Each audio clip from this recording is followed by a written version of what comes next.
Well, welcome, and thanks for joining us this afternoon for our Paycheck Protection Program Loan Forgiveness Explained webinar. My name is Sandy Ratliff. I am with Virginia Community Capital, and we are happy to be partnering with the Virginia Small Business Development Center Network and the Virginia Small Business Administration to present this webinar. Our objective is to help you to better understand the eligibility requirements to get your loan forgiveness processed with the PPP loan. Before we get started, I want to let everyone know that in order to keep the webinar flowing and to stay within our time frame, we have muted everyone. However, we want to hear from you. So if you'll please post your questions in the Q&A sections, we will address those at the end of the presentation. We have a super lineup of presenters today who bring a wealth of knowledge and experience to our program. Just a quick introduction of our presenters. First up will be Tim Johnson. Tim is the director of the Mason Small Business Development Center, and Mike Austin, access to capital specialist with the Hampton Roads Small Business Development Center. They will share some information on the resources and programs available through the SBDC network, but however, they're going to provide a walkthrough on how to prepare the PPP loan forgiveness application that came out last week. Second up will be Matt Ho, Assistant Vice President, Small Business Loan Officer with the Virginia Community Capital, who will provide an overview on the forgiveness process and requirements as a PPP lender. Carl Nalbeck, District Director with the Virginia Small Business Administration, will share some of the top questions and misunderstandings from businesses regarding the PPP program. As I stated earlier, we want to hear from you, so we plan to spend the remaining of the time responding to your questions. Tim, Mike, I will now turn it over to you. Thank you. Thank you. And it would help if I turn my mic on.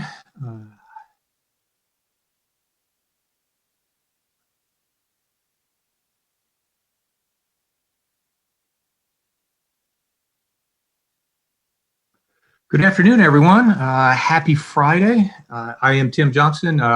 Mike Austin from the Hampton Roads Small Business Development Center is also joining me. And we're going to spend a few minutes having hopefully some good information to share and be prepared to answer a lot of questions at the end.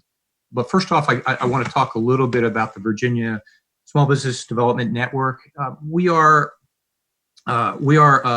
a statewide network that consists of 26 entities and locations throughout the Commonwealth. And we are in partnership and partly funded by the U.S. Small Business Administration, as well as local, regional, economic, and political entities throughout the state. Some of our centers operate in conjunction with local colleges and universities, while others in conjunction with local chambers of commerce. The SBDC provides a wide range of services for small businesses throughout the Commonwealth, including confidential one-on-one advising, training, and referrals to and from the public and private sector resources. Currently, due to COVID-19, our counselors are communicating now strictly online using email, text, and Zoom conference calls. As you can imagine, our time right now is focused to help our businesses recover from this economic crisis.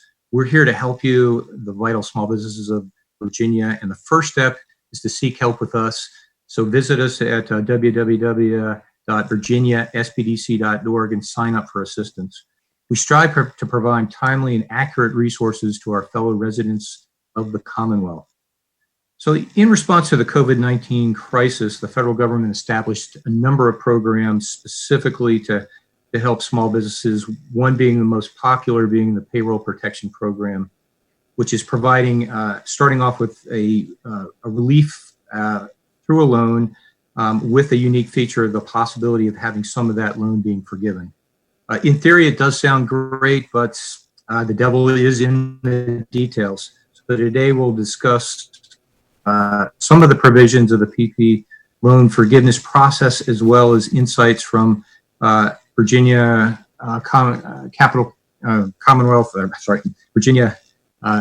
Capital, our local bank here, and as well as the SBA representative.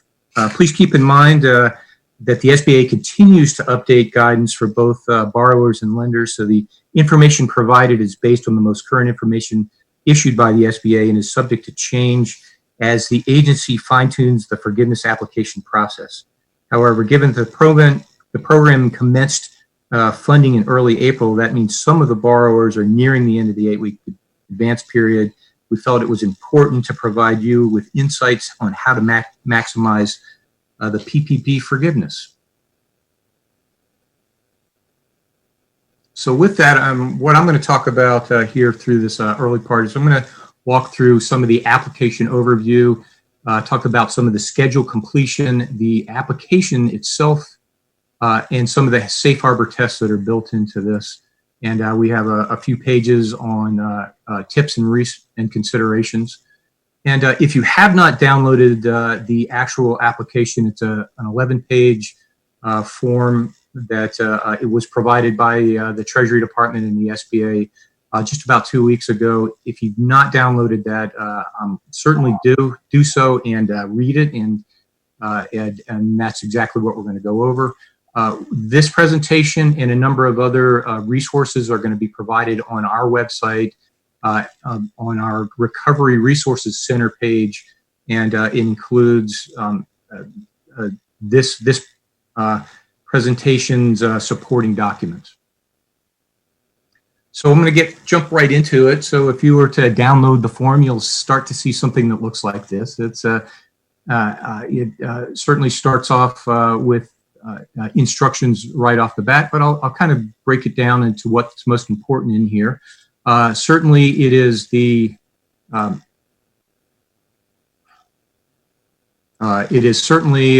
starts with the application itself with the signature line in representation areas that start on page 3 and 4. And the number one thing that comes out of this page is the actual calculation for the forgiveness amount, but that information actually comes from Schedule A. Schedule A starts on page 6, and it calculates the payroll cost portion of the forgiveness.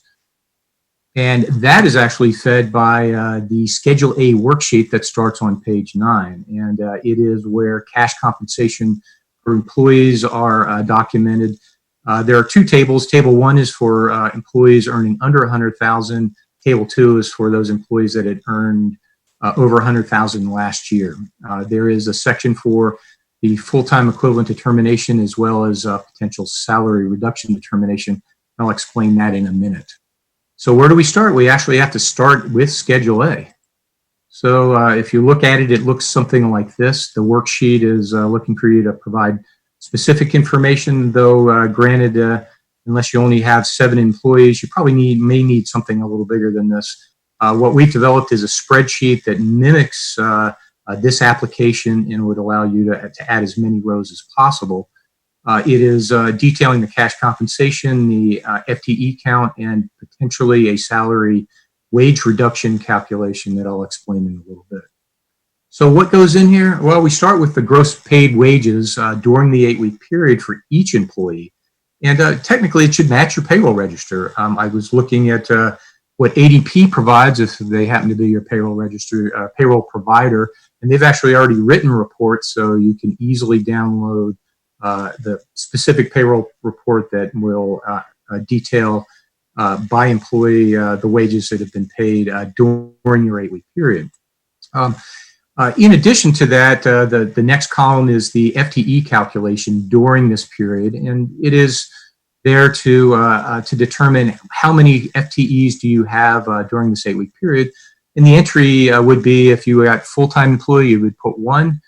For part-time employees, you're likely to need to do a little math where you're taking the average weekly hours divided by 40. So, for example, if your part-time employee is running at 30 hours per week, it's a 0.75 FTE. And there is an alternative method. If you don't want to do calculations on each employee, you can do 0.5 for each one.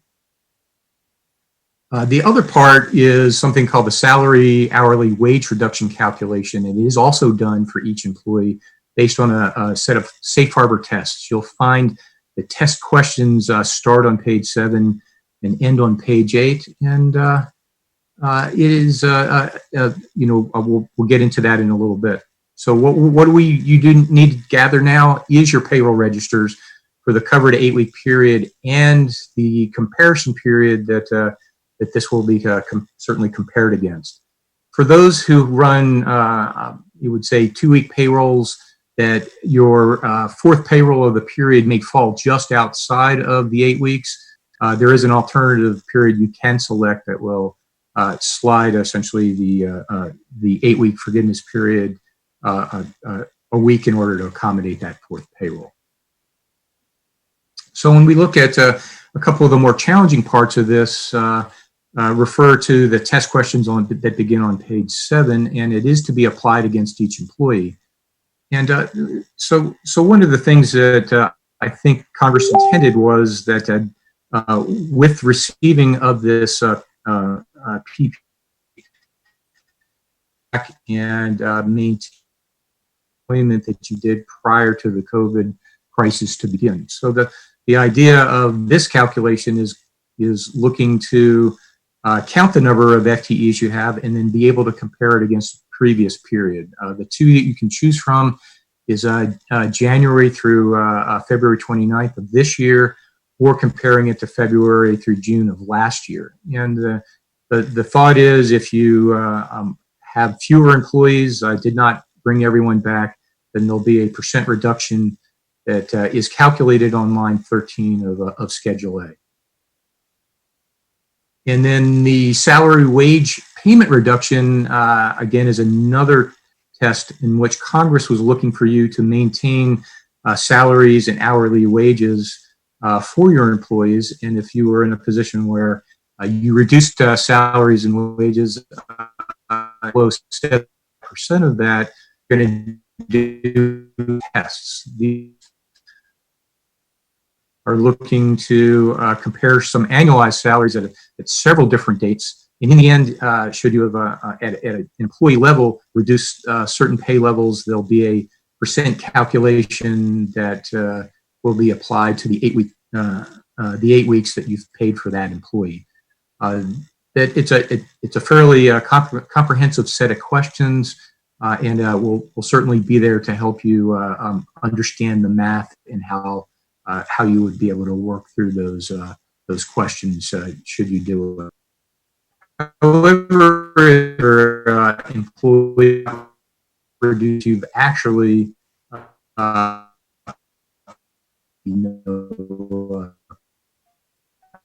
these for either one of these.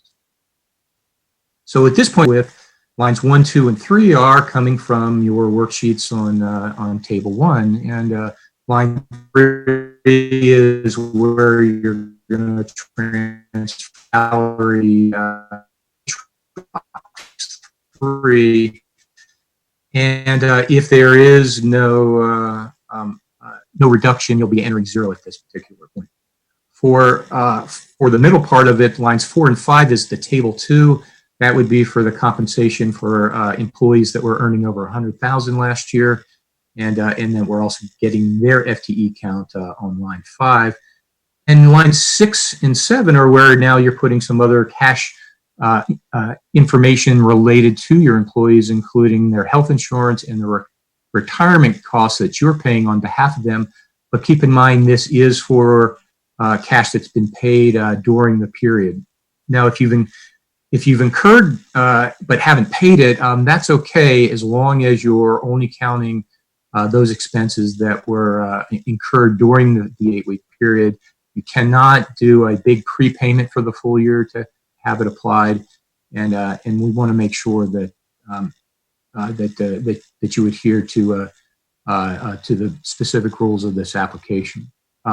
Line 8, I don't believe really applies to any of Virginia locations. I'm not aware of any state or local taxes that are assessed on employee compensation.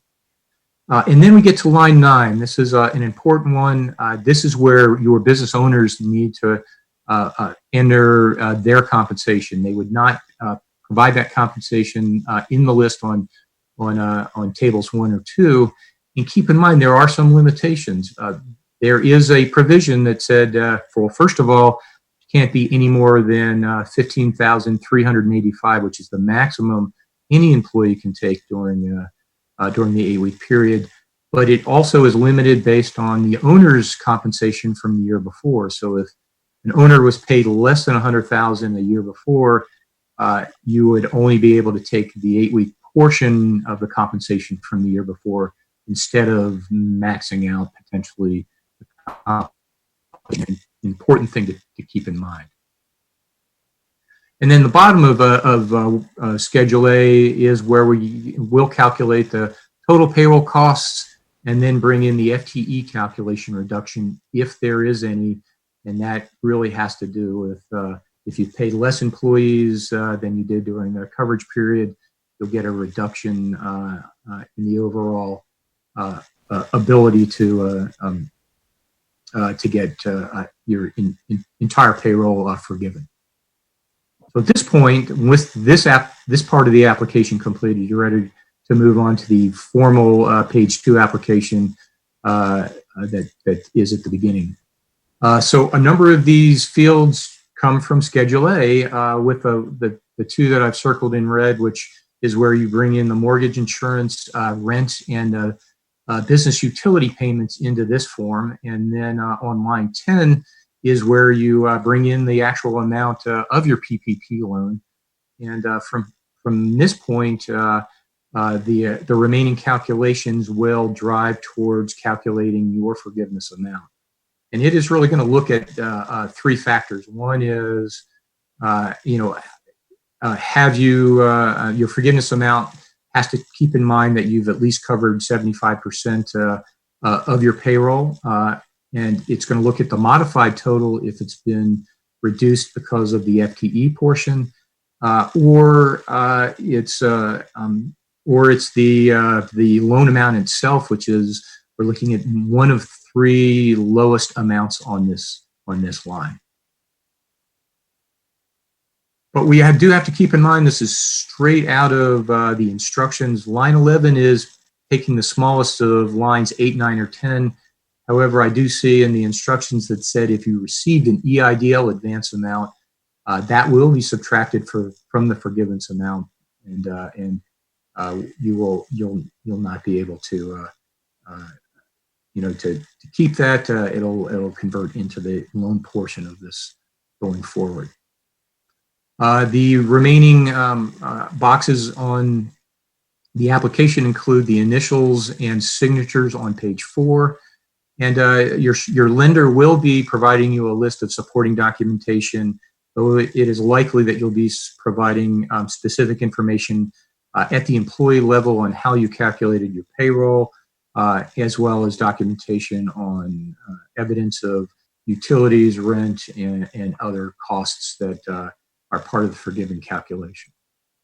And we do have a spreadsheet that we're making available that essentially is mimicking this application, but does the math for you. It does all the links and it does the calculations. And we are providing it certainly to all of our counselors, and hopefully it'll make it easier for you to get through this without trying to do it with a calculator and potentially making mistakes.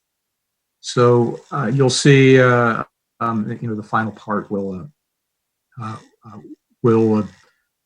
require your certification that you've done this certainly to your best ability and you've not violated any of the terms of the forgiveness application. So we've got a number of tips and considerations that Mike put together. We are probably going to run short on time, so I picked out a handful of them that I thought might be useful. One is the covered period versus the alternative covered period. That is for certain aspects of that fourth payroll may allow you to change your covered period to reflect that fourth payroll. And prepayment of expenses are not eligible, so it's only true expenses that are costed in that 8-week period.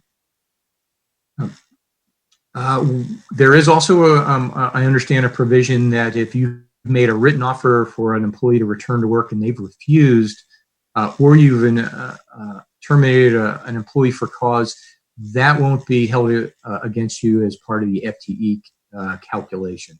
So, but you'll still need to provide documentation, and it will be important for you to do that so you don't get penalized for not bringing them back. Also, keep in mind that for the funds that are not forgiven, it's converted into a 2-year loan, of which the first 6 months are you will not be needing to make payments, which means it really comes down to a loan payable over the final 18 months at a 1% interest rate. We are also understanding that you have up to 60 days in order to submit your application to your lender for forgiveness. And then after that, the SBA has another 90 days to review the lender's recommendation before the forgiveness is granted. And so keep in mind, keep that documentation handy, and you'll be needing to retain these records for a minimum of 6 years. And so with that, I'm not sure if we're stopping for questions. We're going to turn it over to our lender here that's also supporting us. Thank you. Matt Ho, you're up. Good afternoon. I'm one of the small business lenders for Virginia Community Capital. We are a CDFI bank located in Richmond, Christiansburg, and Norfolk, Virginia. And I focus mainly in the Richmond, MSA, and Northern Virginia market. And my main lending is utilizing government guaranteed programs such as the SBA 7A and the 504 products. We do have additional lenders throughout the state, and we focus on both traditional small business lending as well as government guaranteed lending like SBA or USDA. But today I'll be focusing on what our lending institute, Virginia Community Capital, will require from our PPP clients applying for forgiveness and the documents that will accompany Form 3508, the forgiveness application that Tim just walked you through. Please note, this is what we, as a lender, will be requiring. Other lenders may require something less, something more, but hopefully something pretty similar. The forms that we are going to require, and I'm going to share my screen real quick. And I'm utilizing, if you can see this, and hopefully you can, I'm utilizing the same application that Tim just showed, but on a PDF format. This is actually page 10, which shows documents that each borrower must submit with its PPP loan forgiveness application. So the forms that we will be requiring are the loan forgiveness calculation form, the certification page, which is page 4, as mentioned by Tim, and Schedule A. We'll also be requiring documentation backing up the forgiveness calculation and Schedule A, and these can be found here if you continue to scroll down. Additionally, we'll also be asking our clients to sign and check off a check sheet, which we will provide to them, which outlines the required documents on page 10, as we want to ensure that they have read, acknowledged, and provided each of these items. And just to provide you kind of a little bit of a roll through, this is just outlining the payroll, FTE, and the non-payroll expenses that I will be talking through. But because there is a mixture between our clients and general viewers, I will not be utilizing this exact check sheet. I'll just use. So the required backup documentation can be broken down into 3 categories, which I just mentioned: payroll, FTE, and non-payroll expenses. And as a quick reminder, the interim rule that was issued April 2nd states that payroll includes salary, wages, commissions, or similar compensation, cash, tips, or equivalent, payment for vacation, sick leave, allowance for separation or dismissal, payment for group benefits, and payment of state and local taxes. And for independent contractors and sole props, this will include your wages, commissions, income, or net earnings from self-employment or similar compensation. The SBA did make a clarification that salary, wages, and commission payments to furloughed employees, bonuses, or hazard pay also fall into similar compensation and can be included in payroll so long as it does not exceed $100,000 on an annual basis. So again, just for a little background, I want you guys to remember that what you'll need to provide for payroll documentation is to verify the eligible cash and non-cash payments from covered or the alternative payroll covered period, which was previously covered. And page 2 on the application also indicates what is an eligible payroll cost. They are considered paid on the day that checks are distributed or when you originate an ACH transaction. These costs are considered incurred on the day the employee's pay is earned. So basically, if an employee earned pay was not paid during that last covered period that you determined, you are able to count them if you paid them on or before the next pay period. And that was another bit of guidance that the SBA had provided to us. So what documents do you need to provide? The first one are bank statements or third-party payroll services, documenting the amount of cash compensation. And a lot of third-party service providers that we have seen while accepting applications have been Gusto, ADP, Intuit. And as a note, the application may be approved more quickly if you provide a recognized third-party payroll record, as that will allow the lender, at their discretion, to perform a minimal review compared to a more extensive review if it is an unrecognized source or a source they're not familiar with. So just a little bit of a tidbit there. The next thing are tax forms or third-party payroll services. And generally speaking, these are the 941s and the state quarterly taxes that you have or will report. And more than likely, you have provided this the first go around when applying for the PPP, but have those ready in the event that your lender will need them. And the final bit are the payment receipts, cancel checks, or account statements to indicate that you contributed to employee health insurance or retirement plans. And those should mimic PPP Schedule A, line 6 and 7. So the next category of documents that we will be requiring are for verification of full-time employees. And on this category, you'll pick one of the following, A, B, or C, and Tim had addressed kind of the reasoning for February 15th through 2019 through June 30th, 2019, or the first 2 months of 2020. So this would be up to you all as small business owners to determine what more accurately your company should use. Similar to the payroll documentation showing FTE can be the 941s and the state quarterly business and individual payroll, wage reporting, and unemployment insurance tax filings. So for additional clarification was made by the SBA that loan forgiveness will not be reduced if you laid off employees. I believe Tim mentioned this as one of the last tips there. But if you did have to lay off an employee and they refused to come back or decided not to come back, and you can document that, then you will not be penalized on your forgivable amount. And additionally, if you had to fire an employee for cause, et cetera, or they voluntarily resigned, same thing, your loan forgiveness amount will not be reduced. So the last category is the non-payroll expenses.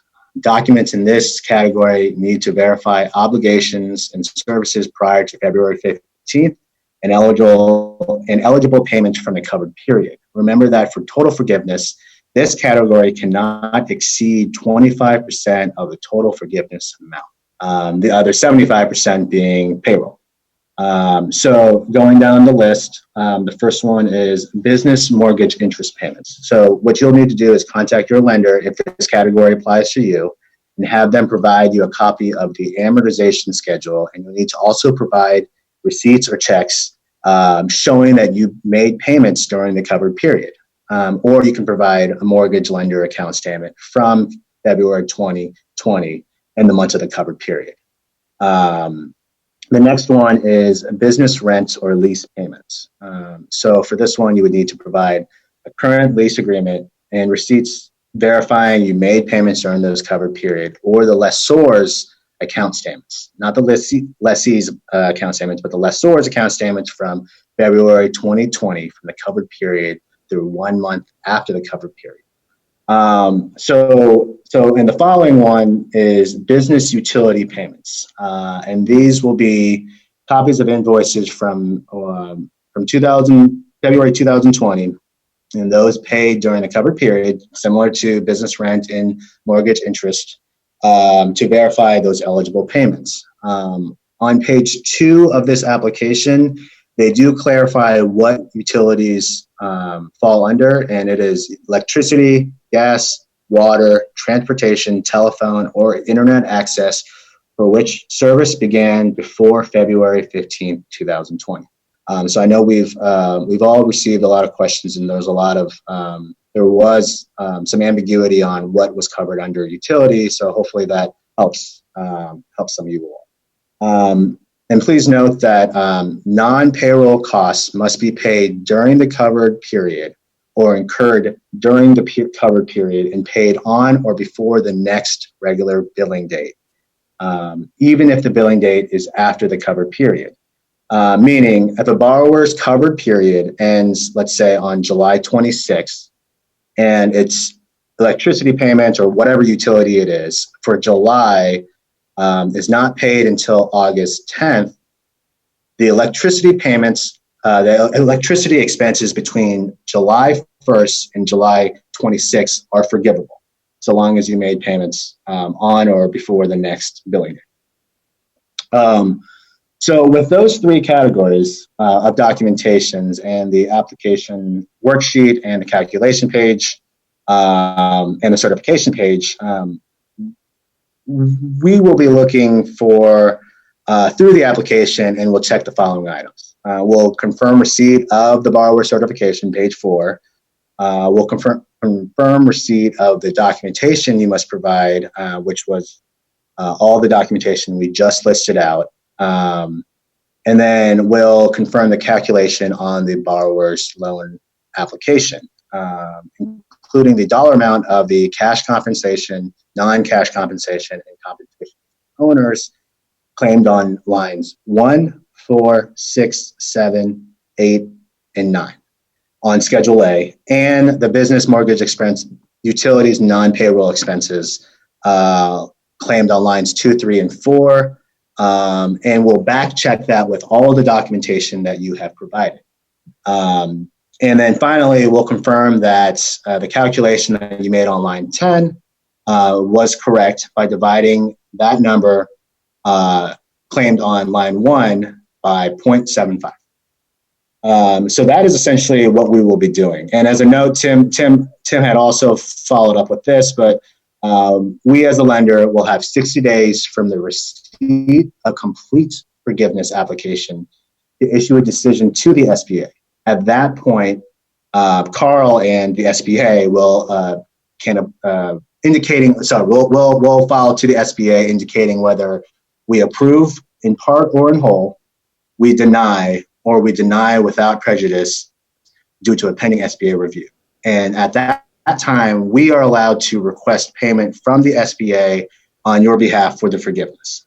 Carl and then the SBA will then provide payment to the lender, to us, within 90 days. And if an additional review or further review by SBA is required at that point, that is when we'll need potentially some other documentation that you did not supply to us, that you have to have on file but not required to submit, such as the Schedule A worksheet. And with that, that is the requirements for us as a lender. Again, I want to emphasize that other lenders, other institutions may require less or may be more stringent, and I don't want you to go into it thinking that this is the only thing that you have to do. And Matt said that this is the only thing that you would be required to submit. But happy to answer any questions. I believe we're waiting until Carl from the SBA has spoken so we can ask general questions. But thank you. Okay, Matt, can you take your screen down and I will bring up the next one as Carl comes online. Thank you, Sandy. First of all, I want to thank Mike and Tim from the SBDC and Matt from Virginia Community Capital doing an excellent overview. Gave a lot of information that, honestly, these are a lot of the questions I'm getting on phone calls on a continuous basis, so they did a really nice job of covering those points. With that, I'm going to point out some things that I've been seeing on a regular basis and also the questions that were submitted. And with that, the first one that comes up that's confusion is the 1099. I've had people submit to lenders and counted those as employees, and to find out if they're fact, you cannot count 1099 as employees. That has happened at some lending institutions, so I just want to make you aware that 1099 people are not employees of your company. That's one that's recurring on a regular basis. The other thing pointed out to that, though, the 1099 people or the independent contractor, the sole proprietor, can apply for the personal payroll protection program. There's a lot of people think they can't because they have no employees. You are an employee of your operation, so you can apply. So people are missing potential opportunity with that. The other thing I try to tell people is you can go after the pandemic unemployment assistance that the Commonwealth of Virginia has. I tell people to look at both, look at what gives you the best cash flow to help you during this very difficult time, and understand that the payroll protection is 8 weeks only, and the unemployment goes till the end of July, towards the end of July. So these are things you have to weigh out as your business and also your personal needs through this process as you go forward. The other thing with the independent contractors, and I figured this will come up as a question also, is the forgiveness piece. How do I show proof when I'm doing my disbursement and that? And as Matt pointed out, if things are being shown working through a third party, whether it's your accountant or whatever, that's going to give more credence to it. If it's just something where you just write yourself a check, you're going to have to do extra documentation and proof. But the one thing, it should coincide with what you made the previous year. So during an 8-week period, this is what I made last year. During this 8-week period, this is what I made this year. It's not to sit here, and it was pointed out, not to maximize like $100,000 salary because you're your owner and maybe you only make $50,000 a year. So that's the whole aspect of this when that's coming up. But it's all about documentation, and if it's not real clear, they're going to ask you for more and more information. So it's that's why they talk about, you know, people setting up separate bank accounts and things like that, just to show proof of things easier and all that through the process. But like I said, that's a thing you also have to work with the lender. And as Matt pointed out, each lender is going to be different. So please understand that as you go through this process. The other one that came up, and Matt did a very excellent job of talking about, is the 75-25 rule. That what's covered for the non-payroll, and then also what's covered on the payroll side. So I want to thank Matt for how he covered it. It was very well done. The other question that comes up on a continuous basis is the number of people that got the economic injury disaster loan advance. That's that up to $10,000. And at the same time, how does that impact a payroll protection plan? Well, if you've got that, and what's happened, especially in the first round, is a number of people had applied for the economic injury disaster loan, but did not have the funds at point of time. And they went and applied for the payroll protection, got the funds from payroll protection, and then later got the funds from the economic injury disaster loan. What will be done, and this is not up to the lending institution, this is what SBA is going to be doing with Treasury, is they will be cross-referencing what was paid out through economic injury disaster loan by looking at your EIN number and looking at what's done payroll protection plan. So let's just say you got $5,000 from the economic injury disaster loan. At that point of time, afterwards, $5,000 will be deducted from your payroll protection plan to pay that part of the economic injury disaster loan back. So your P3 will be decreased by $5,000. So that's how that will be handled if it's not already on your paperwork. So it will be tracked. So just as a heads up. The other thing is, a lot of people say, well, I'm going to hold the money and pay it at the end of that. And what I'm trying to stress to people is, however you paid your employees in the past, last year, need to stay consistent with this year, because that will send red flags to the lender. Beware. And so these are things you're going to have to kind of weigh out as you go through this process and think this out. And they have given some flexibility, because some people pay on a monthly basis, some people pay on biweekly, some pay weekly, some pay on a quarterly. So you kind of have to make sure that you kind of follow similar criteria that you did previous to make it a much easier process, or otherwise you're going to have to show more documentation, which could increase the risk of it being denied. The last thing I want to point out is, and it was brought out by Mike and Tim, is the fact that every day there are changes happening in this program. And the reason is what people have to understand, Congress makes the criteria. This is what we're implementing. Then the agency's got to implement it. And some things that Congress mandates are hard, and we can't change them. So sometimes when people say, well, you just have to change that, we don't have control because it's the way it's written. And so what we have to do is try to figure out how to write the SOP based on what Congress supplies us. So as we're trying to do this, yes, we have been slow, because usually we have 6 months to a year to put things out so we can get comments and everything else. And as you know, this is a very short timeline, and that's creating the issues. Are there going to be future changes? Yes, there's going to be future changes. What are those going to look like? At this point, you'll hear what's going on in Congress, you'll hear what's going on in the Senate, but at the end of the day, until that's finalized, we can't comment, because it's still all subjective. But be aware things are going on.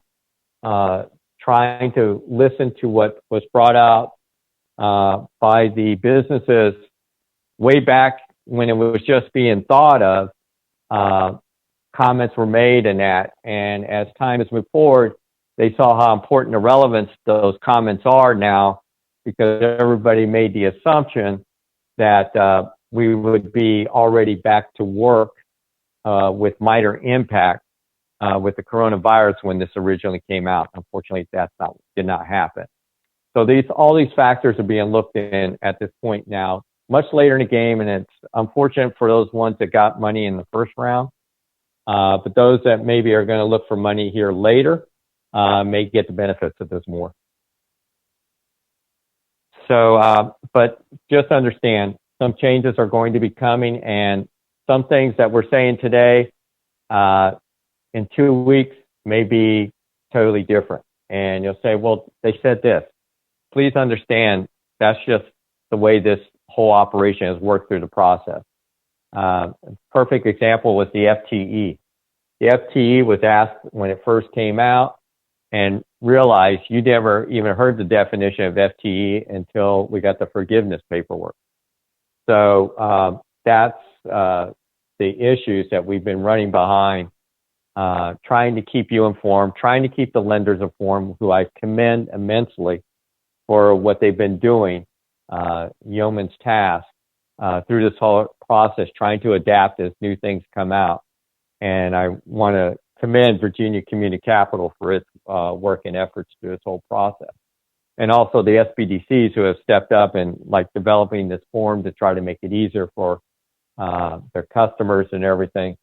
These are valued tools that people are trying to help as new things come out. So please realize we're trying to keep you as informed as possible. And if you go to treasury.gov or sba.gov on the coronavirus, everything that's being updated literally on a daily basis is sitting there, readily available to you to read through and get the information you need for FAQs and things like that. And with that, Sandy, I guess we can turn it over to you and open it up for questions.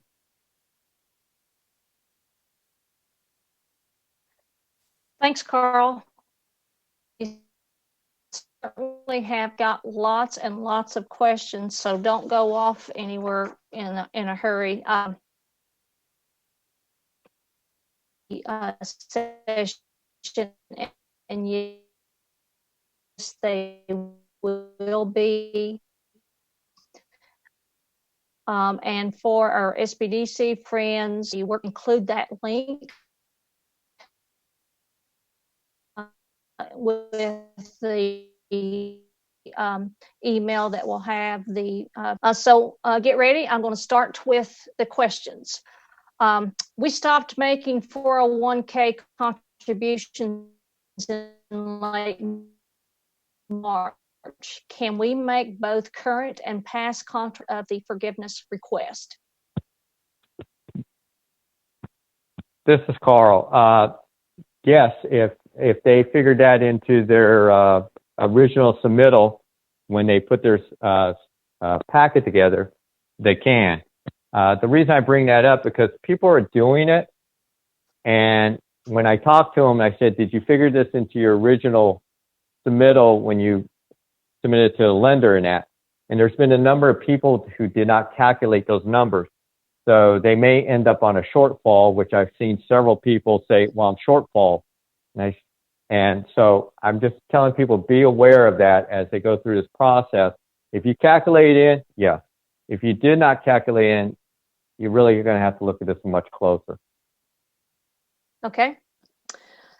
Are we comparing 8 weeks from the receipt of PPP funds to the first full quarter of this year?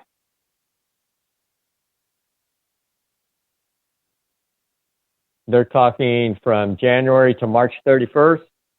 That's my assumption. The first full quarter of this year. With their 8 weeks? Is this someone that's already submitted it, or is somebody thinking of submitting? I'm sorry, they did not share that. They just asked, are we comparing 8 weeks from the receipt of PPP funds to the first full quarter of this year? The 8 weeks is tied to what they submitted to the lender, whether as, I think it was Tim that brought up, whether they used January, February numbers or the seasonal numbers from February to June, or they used the full year. That's what it's going to be based off of. Well, and to add a little bit or look at it a little differently, the FTE test is a comparison of the 8-week period against the first 2 months of the year. So you're looking at, did you have the same number of FTEs during those periods and a potential reduction? And so I would say that's really where the comparison comes into play. Thank you for that. And Tim, we do have someone asking the definition of an FTE. So, or also known as a full-time equivalent. So the idea is somebody who's full-time working 40 hours is one FTE. Someone who's working 20 hours a week would be a half FTE, where you're dividing 20 by 40. So in theory, if you had somebody that's only working 1 day a week, that's a 0.2 FTE. And the idea is as you go through your roster and determining their part-time status in terms of the number of hours that they're working on average for the week. When you add up those part FTE portions, you'll get a total FTE count for both your payroll, the 8-week period, as well as the comparison period. Okay. We have got some questions too on idle clarity from a number of folks. The theme is employees are leaving and not coming back. How can that be addressed? If they're talking about the forgiveness piece, they literally have to send a letter to the employee stating that they are to report back to work on this day. If they don't report back to work on that day, then it's assumed the employee is no longer an employee operation and they're sticking with unemployment. That's your documentation of proof that you inform the employee there was work available and they have to return back to work. If the employee refuses, says, I want to stay on unemployment because of the $600 I get, it's more than what I make working for the business, then at that point, they have the ability to let the employee go, and that's their documentation to give to the lender saying, this employee basically refused to come back to work. We made the offer to him, and here's our documentation with it. If you do nothing and you just kind of sit on it, then you're going to end up being hurt because that part won't be forgiven. So you got to show the documentation trail that you made an effort. And people are asking, well, how long should I give them to respond back? It should be immediate response. It shouldn't be anything where you give them a week, 10 days or anything, because remember, this is a short time frame that you have these funds. So they can make the decision really quick. Yes, I'm coming back. No, I'm not. And that's your thing you're looking at. The other thing, Sandy, you said EIDL, EIDL, the Economic Injury Disaster Loan too, in this? Yeah, yes. Okay. On the Economic Injury Disaster Loan, if you got funds from that, not counting the advance up to $10,000, which will be taken away from the payroll protection plan, will pay that.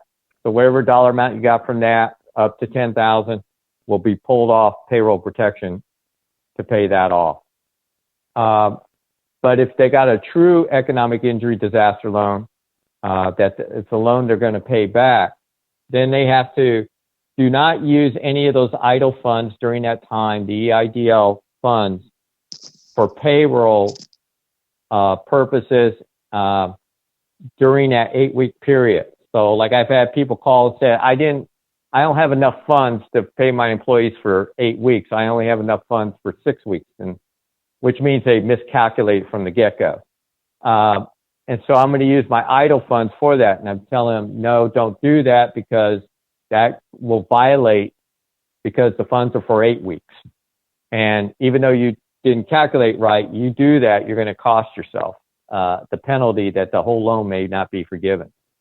So it's kind of understanding when to use the idle. If you're going to use it for payroll purposes, use it after the payroll protection plan has been totally used up. And if you still have to pay employees, you can use the economic injury disaster loan for that, and then show that proof that it started on that date after the payroll protection plan, dealing with it. Hey, Carl. And that, yeah.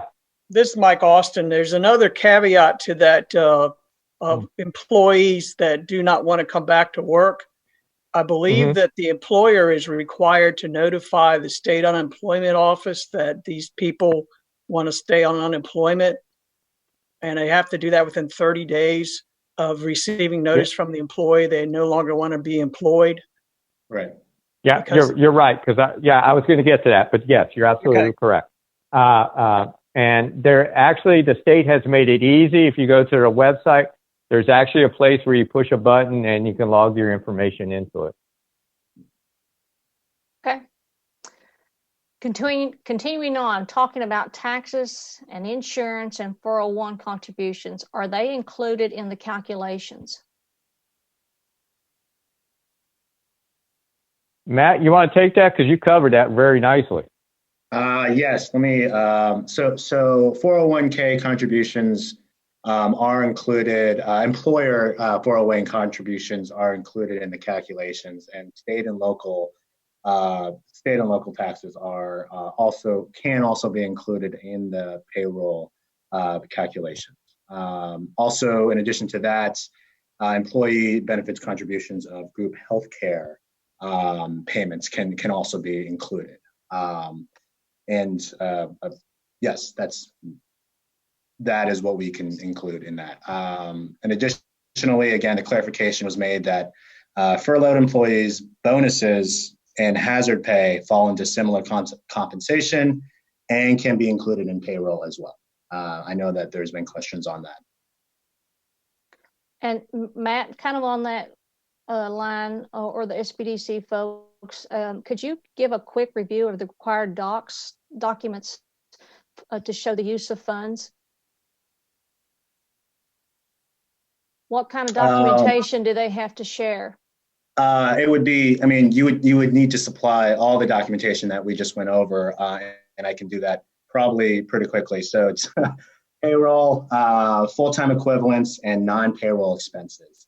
Essentially, what you're going to need are bank statements or third-party records, your 941s or equivalent tax forms, and all of your payments that you've made to your employee contributions. For the FTEs, it would be the 941s or equivalent states and state quarterly taxes.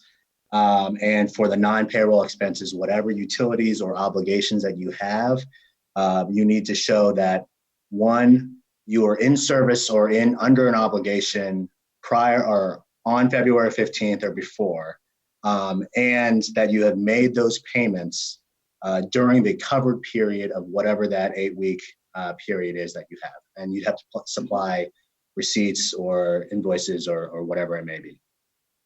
I hope that is what that question was. Yes, and will workers' comp costs be included in the forgiveness? Carl, do you have an answer to that? Workers' comp, if it's through the state funds, it can be counted, but if it's going through federal, no. Right. Okay, if an employee makes over $100,000 last year, can they be paid their full salary with the loan money? Oops, it just went away. What if we pay other insurance, life and disability for our employees? Can we use that, or only the health insurance premiums? No, if it's part of their compensation, it's okay. If it's part of the compensation package. And 100,000, no, they cannot pay them over 100,000. 100,000 is the limit. Or the 15,385 for the 8-week period. That's the max that person can get. When does the loan forgiveness application have to be submitted?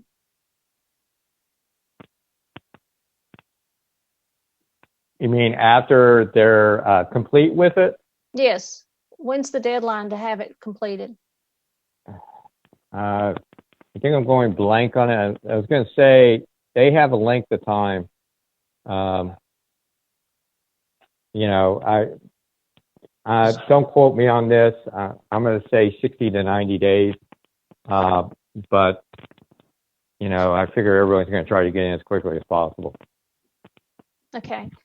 The earlier question is back up. If an employee makes over $100,000 last year, can they be paid their full salary with the loan, knowing that not all of it will be forgiven? I would not recommend that, but it's their business. Okay. What about the seasonal businesses for comparison period? We've also just naturally had a reduction in staff before April this year due to folks moving on to different organizations. We naturally have fewer employees. I think what they're trying to figure out is how that's going to impact their business, since they typically during this period have been, it's a seasonal business. I'm assuming it's something tourism related. How are they going to handle this fewer employees?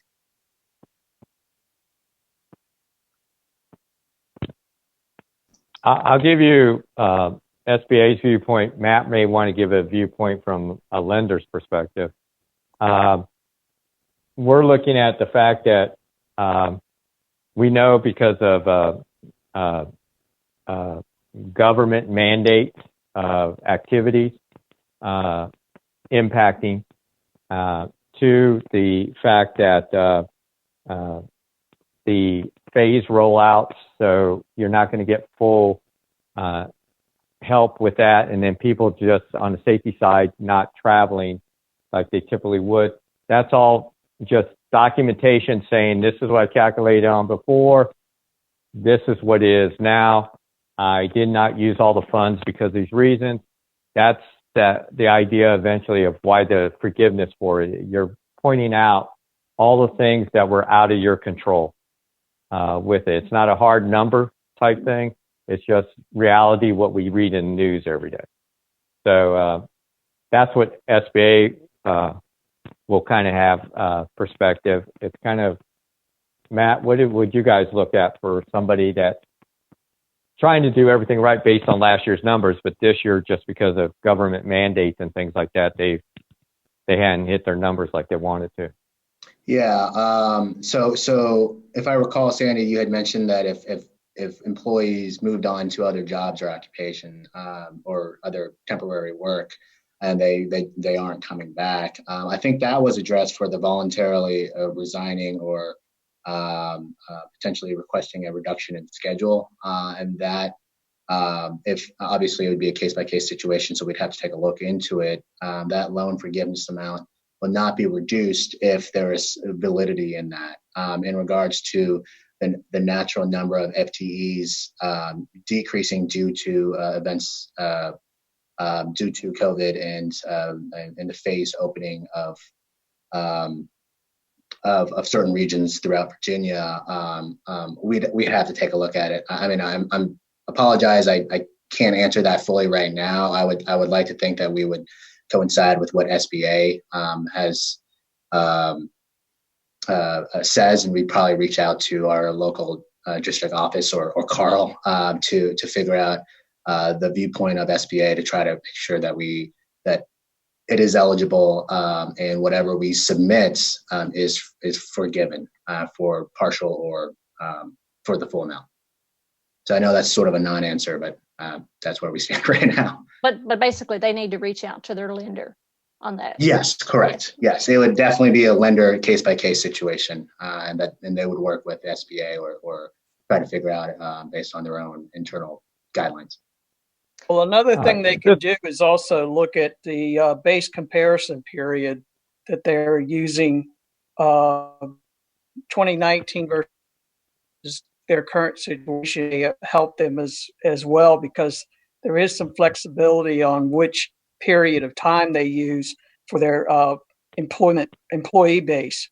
So there is some flexibility in the guidelines for seasonal employers in these types of situations. So that might be another way for them to approach it. But I also wanted to echo what Matt was saying, is that it's of utmost importance that borrowers stay in touch with their lenders throughout this whole process. This is a moving target for lenders as well as it is borrowers, and the guidelines change on a regular basis, usually late Friday nights. is when the new regulations come out. And so it's really important that borrowers stay in touch with their lenders, because every lender may have their own unique guidelines, which is one reason why it's been a challenge for third-party folks like the SBDC to get our arms around it, because there's no one set of guidelines to follow. It's going to depend on your bank or your lender. And so it's really important. I can't stress too much that you get in touch with your lender early in the process before you submit your application for forgiveness, and find out from them what their requirements are, because every lender may look at it differently. And so I just wanted to let people know that as well. Tim, this is, I think, addressed to you. Is a company leased vehicle payment valid for line 3? It's on the form that you brought up in your presentation. For I would have to see which line 3. There's a couple of different. I'm sorry, they did not say is it, but it just asked if a company leased vehicle payment is valid for line 3. So Carl, if that's a part of compensation, would you say it's included? Yeah, if it's part of their compensation, like I'll use the example of churches that are allowed to apply the housing allowance that they give to the pastor. It's typically not a one you see for a compensation, but for that industry, it's unique. So for a sales rep, somebody like that, and that's part of their package to enhance them, you would have to look at that as part of the deal. There may be another reason they're asking that question. It might be looking at the non-payroll expenses, because there are line 3 talks about business rent or lease payments. And I think a lot of people wonder if these types of payments are considered a legitimate business expense to be deducted or be included in the PPP forgiveness application. So that might be another reason they're asking the question. Good point. Yeah, I didn't know which. Yeah, and that is the rent or lease line. Carl, correct me if I'm wrong, but we are talking about facility lease, not vehicle lease. Is that correct? Or equipment lease? Yeah, it's equipment lease. That's what I thought it was. I might have misunderstood. Well, and someone asked, is rent payments, is that incurred or paid when you say rent payments? It's rent payments that are incurred, and they have to be paid within the normal cycle of payments for that particular lease or rent or whatever it may be. So if it expires, if they have to pay the rent July 1st for rent, that should qualify, even though it's outside of the original period, because it is that paid or incurred. So you have a little bit of flexibility there. Okay. Our employees, there are only 2 of us, have individual health insurance policies for which the employer reimburses the employee for the premium amount each month. Can this be used in the calculation for forgiveness since it's not a group policy? Is that written in their employee manual? That's what they do? I don't know. If it's not documented any place formally, then no. So they better write that manual fast. Yeah, if it's formally documented as part of their compensation section, then yes, they can look at it. But if they just do it, there's no way to document that. Okay, for churches, would salary amounts paid as housing reimbursements be included in the salary amount? This is for churches. No, it'd be compensation. Okay. That's a compensation package for the housing. If the loan is forgiven, is it counted as income tax for income tax purposes? No, it is not. But if any expenses that were forgiven cannot be written off your taxes in 2020. the IRS has said, yeah, you may be forgiven for the debt, but you can't double dip in their estimation and also write those expenses off. Yeah, further clarification's coming, but he's absolutely right with that. And that's where a lot of people got to keep that separation. It's really important, especially next year when they're doing their taxes. And Matt, this may be for you. If I am making a retirement contribution during the eight-week period, can it include a contribution for 2019? Maybe it would just be whatever contribution you made during that covered period. So yeah, if you made that contribution during that covered period, but Carl, you may know differently if it has to be the current year's, the current month's contribution. No, if they got a record showing that's when they do it and it's in that time frame, that cost aspect, it should be okay. Right. Okay, I have a question about an employee who submitted resignation in December 2019 and their last day of work was 1/31/20. Wondering about the best of alternative timeline.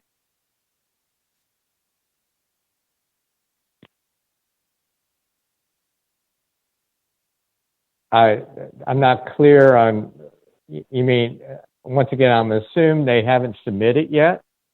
It says that they submitted it in December 2019 and their last day of work was on January the 31st, 20. Wondering about best of alternative timeline. Well, I'm not sure there's an alternative timeline if they're choosing the comparison period of January 1st to February 29th. And that employee would be part of that period and would be essentially, if they work full time, would calculate to a half time for that period, a half FTE. It may be beneficial that they look at an alternative comparison period, the 2019 comparison period as opposed to the 2020 comparison period. Okay. And Carl, I know you're going to have to drop off shortly. I've got another one for you. Hello, I recently read that there is an extension of the time period for when businesses need to spend loan proceeds to 24 weeks from 8 weeks and extends the covered expenses period from June 30th to the end of this calendar year. Is this still something that is being discussed, not yet formalized? It's still speculation. I have a little more. Yeah, I have some information on that as well. It's called the payroll. Congress. Yeah. Yeah, go ahead. It's called the Payroll Protection Program Flexibility Act. You know, Congress is big on these types of terms. It was passed by the House yesterday. The Senate is on recess until next week. The Senate has proposed a different type of legislation as far as weeks and things like that. So they're going to have to confer together and come up with a compromise. Under the House plan that was voted on yesterday, the advance period would be stretched to 24 weeks. You'd have until the end of the calendar year to make the advances, and the payroll percentage would drop to 60% from the current amount of 75%. But again, as Carl said, until it's in writing, it's not a fact. And that's one of the things we're trying to do at the SBDC is constantly keep up with these type of legislative changes and make adjustments to the information we put on our website and we put out to our clients so that everybody's on the same page, because it's a moving target. And one more question, Carl, before you have to go, and this has been asked several times. Are there options available for companies who received funds in April, so the 8 weeks is ending in June, but they're still closed due to the COVID restrictions? Is there an extension or reapplication for the loan to cover employee expenses for more than 8 weeks, or do employees now need to be laid off and apply for unemployment? Unless something changes, they will just have to lay the employees off. For single persons LLCs, can we use some of the PPP funds as payroll for the LLC owner, even though we have not been taking salary from our business previously? I mean, the owner too needs income to feed his family.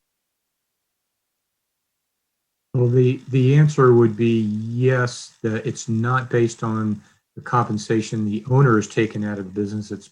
It will be based on their 2019 taxable income coming from their Schedule C.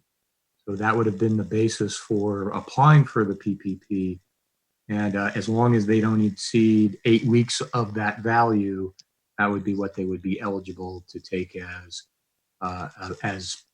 in lieu of salary, a distribution in this period. Yeah, no, that was a good answer. Sandy, I have to hop off. I'm sorry. Thank you, Carl. We really appreciate it. All right. Take care and good luck. Thank you, guys. You did a great job. Carl has to go back to his bunker. Yes. Another question. As a sole owner, do I show myself on the application as an FTE? The answer is no. FTEs are only the employee portion of it, so there isn't an FTE count for owners. Okay, some of these have already been asked, so I'm just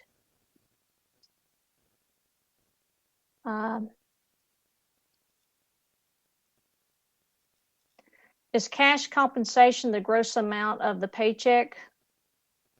Yes.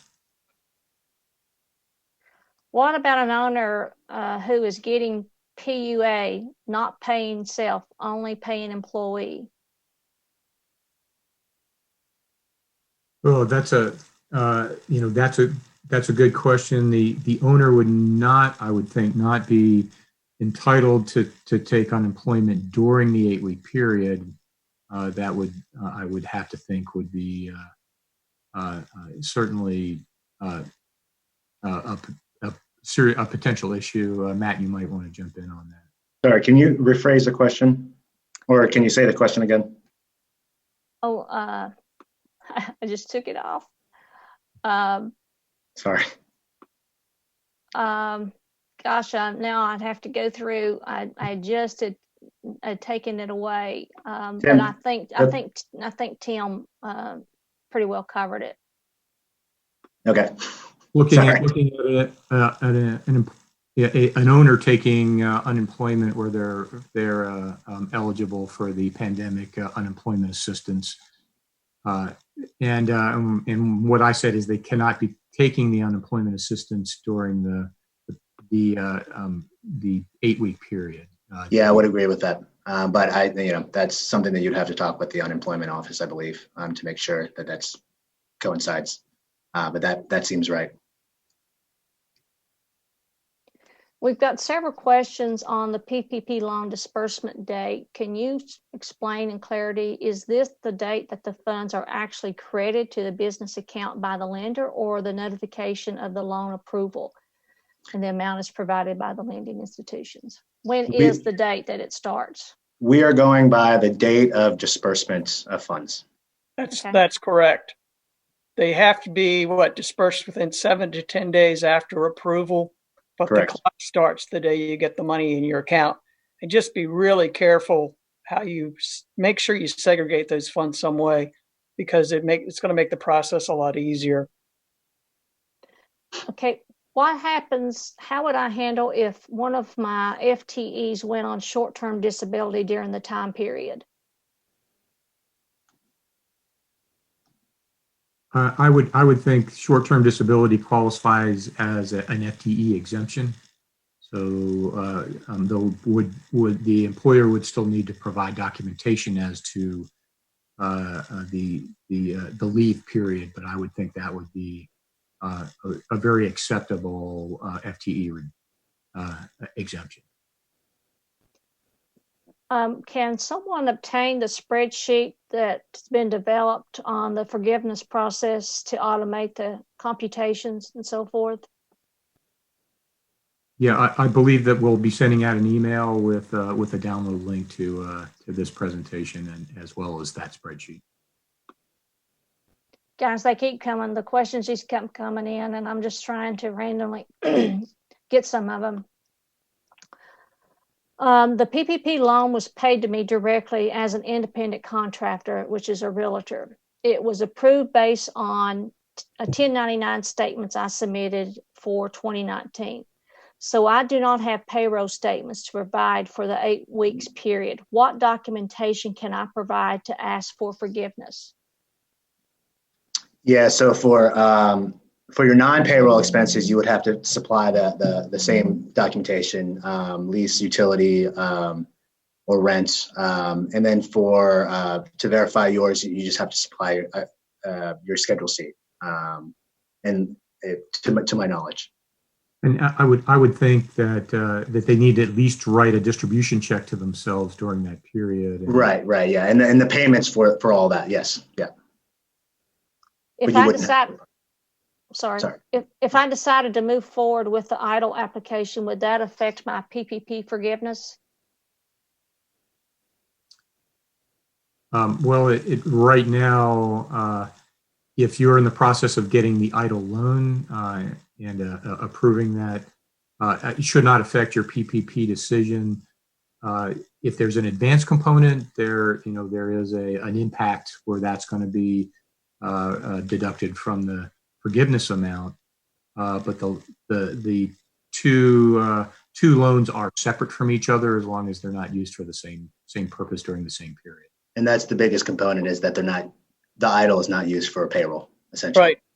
And what I've had a couple of clients that received both loans, and when they were approved for the EIDL, the SBA lender asked the borrower, have you used any of your EIDL money for payroll? And if they answered yes, then they reduced the EIDL loan by that amount. So there wouldn't be a double payment towards payroll. Okay, let's switch gears. What is included in transportation? That's all the question, but I guess on the form, it's pretty vague. Matt, how would you handle something like that, Matt?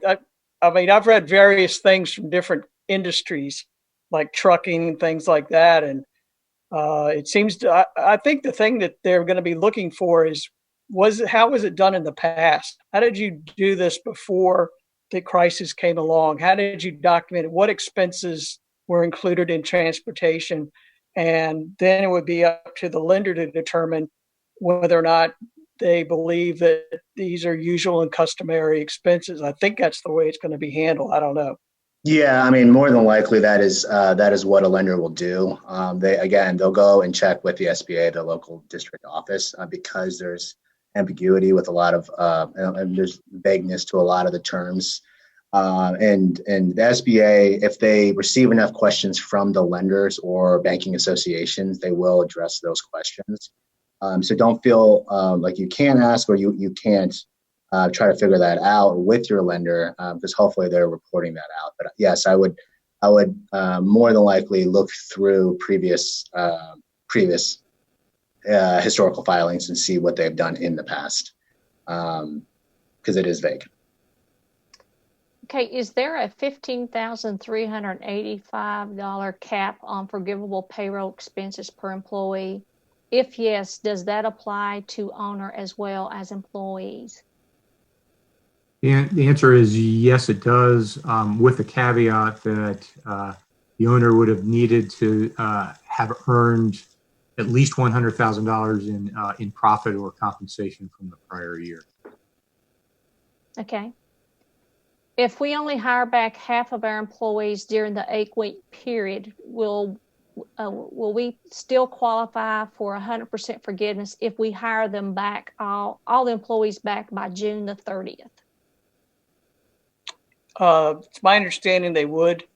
June 30th is supposedly the end date for this program, but the way the guidelines are now coming out, they should have the ability to include those wages as long as those employees, as long as they do so by the end of June.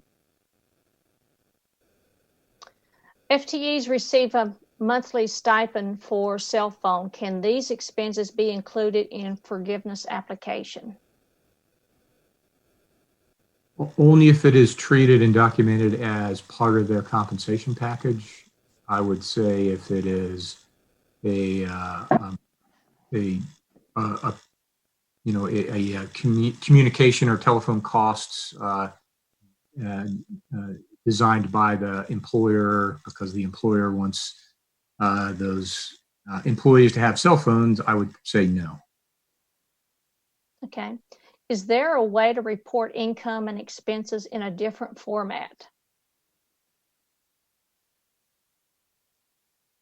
Different format. Not sure what that question is asking. I don't know if that's on a sticky note or what. That was the. I think the issue you're going to run into is what is your lender going to deem it to be acceptable documentation? And if you bring in a box of sticky notes, they're going to have to spend a lot of extra time figuring it all out, and which will slow down their process and also slow down the SBA's process. I mean, they've got, between the lender and the SBA, they have 150 days to make a decision about whether or not your loan is forgiven in full or in part or not at all. And one thing to keep in mind is if forgiven, you're supposed to pay the lender the interest that accrued during that period of time as well. We'll see if that happens, but that's what the the guidelines say at this time. But again, if you deviate from what is normal and customary for a lender to look at, it's going to slow down the process. So that's another reason why I recommend they talk to their lender and say, hey, do you want sticky notes in the box or would you rather have a spreadsheet? I have a feeling Matt would not accept that. He's pretty particular about that. What addition since we don't have a set payroll? Yeah, that was addressed previously with the, it kind of gets lumped into sole props, but if you file a Schedule C, you would submit your Schedule C, which you should have submitted at application in order to be approved. So you should have that handy, as well as distribution checks, making sure that that's all covered. Okay, we are just about to the end of our period, and I'll just ask a couple more. If I am receiving a PUA but still paying at my employee, can PPP be applied to her payroll only?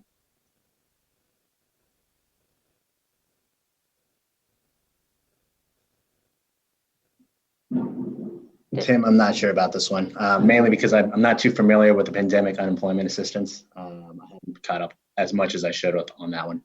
Yeah. Let's see. I would say talk to your, again, that's something to talk to your lender. Yeah.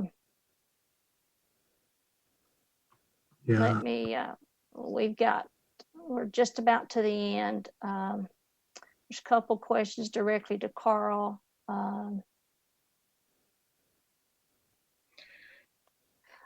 The current regs say that idle loans grant will be deducted from PPP loans that were received on or prior to April 4th. We received our idle loan after April 4th on May the 1st. Will it still be deducted from the PPP loan? It is not the idle loan. That's separate. It would be the idle advance, which is addressed by the SBA as consideration against the forgiveness portion of the PPP.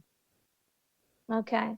Well, I appreciate everybody. I wish we could have answered all the questions. We still have 92 questions that we weren't able to get to, but I hope that this has been helpful to each person that participated today.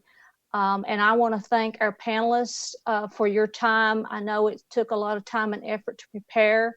And for those that were able to join us, I do hope that you were able to get some of your questions answered and have a better understanding of the Paycheck Protection Loan Forgiveness Program. Thanks again to all the presenters. This session is being recorded, and so I'm sure that the Small Business Development Center Network will be sharing those and hopefully you receive some great content. But thanks again for joining us, and I wish everyone great success on the other half of 2020. Thank you. Thank you. Thank you, everyone.